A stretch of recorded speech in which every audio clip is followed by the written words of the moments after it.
क्या आप जानते हैं कि शिरडी साईं बाबा की सुबह की प्रथम प्रथम वाली जो सुबह की आरती होती है, जिसे हम काकड़ आरती कहते हैं, इसकी शुरुआत किसने और क्यों की?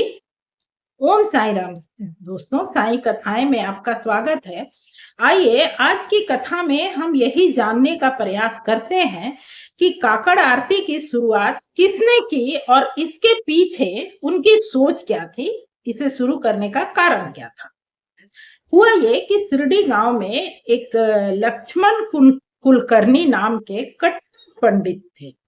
कट्टर इसलिए कि ये अपने पूजा पाठ में वो बिल्कुल किसी अन्य जाति के लोगों का स्पर्श या हस्तक्षेप बिल्कुल बर्दाश्त नहीं करते थे।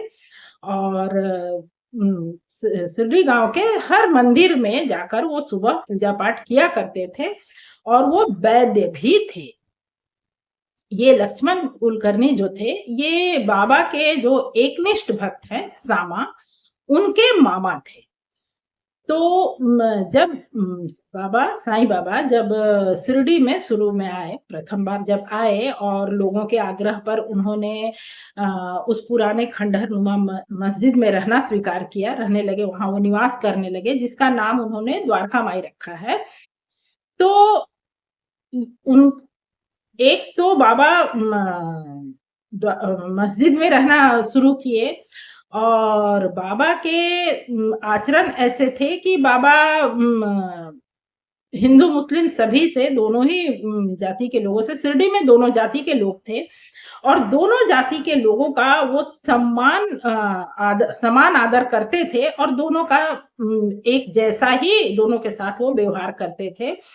अगर वो गीता के श्लोक का वाचन करते थे तो कुरान के कलमे भी पढ़ा करते थे। बाबा के इन आचरण, इन स्वभाव को देखकर कुलकर्णी जो थे, लक्ष्मण कुलकर्णी, वो मन ही मन बाबा से घृणा किया करते थे। उन्हें लगता था कि बाबा मुस्लिम हैं और वो गीता का श्लोक पढ़ के और हिंदुओं को मतलब बहका रहे हैं, हिंदुओं का धर्म भ्रष्ट कर रहे हैं। ऐसी भावना थी उनके मन में। तो ठीक है, वो समय बीत रहा था, जो लोग बाबा को पहचान गए थे, वो बाबा के भक्त बनने लगे थे, जैसे कि खुद सामा के लिए तो बाबा के अलावा वो कोई और भगवान को मानते ही नहीं थे। पर लक्ष्मण कुलकर्णी का सोच, उनका स्वभाव ऐसा ही था। कुछ समय बीता, उसके बाद उनकी तबीयत खराब हुई, कुलकर्णी जी की। उनकी जब तबीयत खराब हुई तो पहले तो वो वैद्य थे, तो वो अपना ही दवा इलाज किए, लेकिन उससे उन्हें कोई फ़र्क नहीं पड़ा। उसके बाद जो वहाँ उपलब्ध हो सकता था, जो दूसरे वैद्य थे या डॉक्टर थे, उनसे भी उन्होंने दवा करवाई, इलाज करवाया, पर किसी भी दवा से उनके तबीयत में सुधार नहीं हो रहा था। तब शिरडी के लोगों ने उन्हें बाबा से मिलने जाने का मतलब सुझाव दिया, द्वारका माई जाने को कहा। पहले तो वो मतलब टालते ही रहे, वो जाना नहीं चाह रहे थे क्योंकि उनके मन में बाबा के प्रति अच्छे भाव तो थे नहीं। पर कुछ समय गुजरने के बाद जब उनकी तबीयत में सुधार नहीं हुई तो मजबूर होकर वो द्वारका माई आए और बाबा से मिले। बाबा ने कोई वार्तालाप नहीं किया उनसे और वो सीधे एक मुट्ठी ऊदी उठाकर उनको दिए और जैसे ही लक्ष्मण मामा द्वारका माई के सीढ़ी पर कदम रखे, उन्हें अपने तबीयत में कुछ सुधार समझ में आने लगा और द्वारका माई से निकलते हुए उन्हें मतलब बहुत अच्छा महसूस होने लगा, तबीयत में कुछ सुधार महसूस होने लगा। इस सुधार को देखते हुए, इस बदलाव को देखते हुए बाबा ने उनसे कोई वार्तालाप नहीं की थी, तो वो बहुत खुश तो नहीं थे, पर वो अपने तबीयत के सुधार को देखते हुए उन्होंने उदी का सेवन किया, जैसा उदी लोगों ने बताया उस तरह से वो लेप किए और उसका सेवन किए और बिल्कुल चमत्कार तो होना ही था। बाबा की उदी आज भी चमत्कार दिखाती है, तो जब बाबा के हाथ से स्पर्शित होके वहां तक पहुंची थी तो उसे चमत्कार करना ही था। तो कुलकर्णी साहब ठीक हो गए, उनकी तबीयत ठीक हो गई। इस बात से वो बाबा के चमत्कार को तो स्वीकार कर लिए, इस बात से वो ये तो मान लिए कि हाँ, बाबा के पास कुछ शक्ति है, कुछ गुण है, पर उनके मन में उनकी जाति को लेकर विचार बना ही रहा और वो बाबा से कोई बहुत लगाव उन्हें नहीं हो पाया। कुछ समय और बीता, उसके बाद में हुआ ये कि उनका बेटा था, जिसका नाम बच्चा ही था उस वक़्त वो, जिसे बप्पा जी, उसका नाम था, बप्पा जी लोग पुकारते थे, तो उस बच्चे की तबीयत खराब हुई।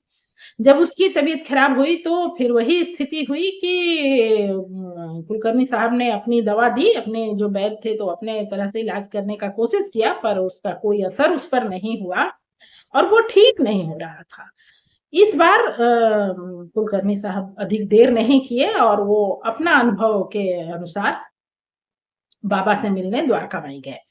जब द्वारका माई गए तो इस बार बाबा ने उन्हें द्वारका माई में प्रवेश नहीं करने दिया और सीढ़ी पर से उन्हें लौट जाने को कहा। उन्हें दुःख हुआ, अपमान महसूस हुआ, पर कर ही क्या सकते थे, दुखित हृदय वो वापस अपने आवास पर लौट आए। पर जैसे ही उन्होंने अपने घर में कदम रखा, देखा कि उनका बेटा खेल रहा है, जो कि बिल्कुल बिस्तर से उठ नहीं रहा था। उन्हें आश्चर्य हुआ तो उन्होंने पूछा, तो बच्चे ने बताया कि आप जब द्वारका माई गए थे तो बाबा तो यहाँ आए थे, आपको तो द्वारका माई में बाबा नहीं मिले होंगे, क्योंकि बाबा मेरे पास आए, मेरे सिर पर देखिए ऊदी लगाया उन्होंने और मेरे सिर को थोड़ी देर स्पर्श किया, उसके बाद में बिल्कुल ठीक हो गया। ये देखकर उन्हें बहुत आश्चर्य हुआ और इस बार कुलकर्णी साहब के मन में ये मन का ये भ्रम जाता रहा कि बाबा मुस्लिम हैं, वो मान गए कि बाबा हिंदू और मुस्लिम नहीं, बाबा संपूर्ण अवतार हैं। तो उसके बाद से कुलकर्णी साहब का हर दिन का ये नियम हो गया कि वो बाकी देवी देवता के पूजा से पहले, सबसे पहले वो द्वारका माई जाते, बाबा का पूजन करते, बाबा को चंदन लगाते, बाबा का चरण पखारते और उस चरणामृत का पान करते।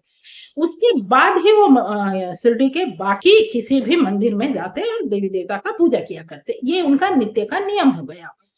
ये नियम कुछ दिन तक चला और वो बिल्कुल बाबा को पांडुरंग का अवतार मानने लगे।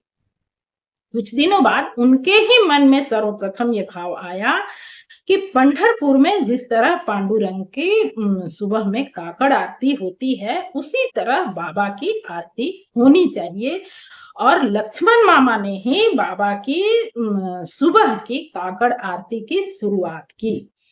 यही कारण था कि बाबा ने जब समाधि ली 15 अक्टूबर 1918 को, तो दूसरे दिन सुबह 16 अक्टूबर को उन्होंने लक्ष्मण मामा को ही स्वप्न में आकर कहा कि तुम उठो और मेरी आरती करो और बताओ लोगों को कि लोग, यहाँ के शिरडी के लोग समझ रहे हैं कि मैं मृत हूँ, तो तुम जाकर आरती करो और बताओ कि मैं कहीं गया नहीं हूँ, मैं आज भी शिरडी में हूँ, अपने भक्तों के हृदय में हूँ।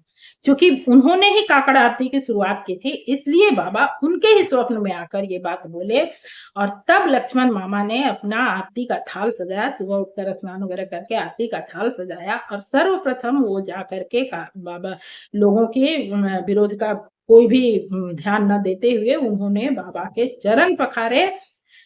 उस रूप में भी बाबा के चरण पखार कर उस चरणामृत का उन्होंने पान किया और बाबा की आरती की।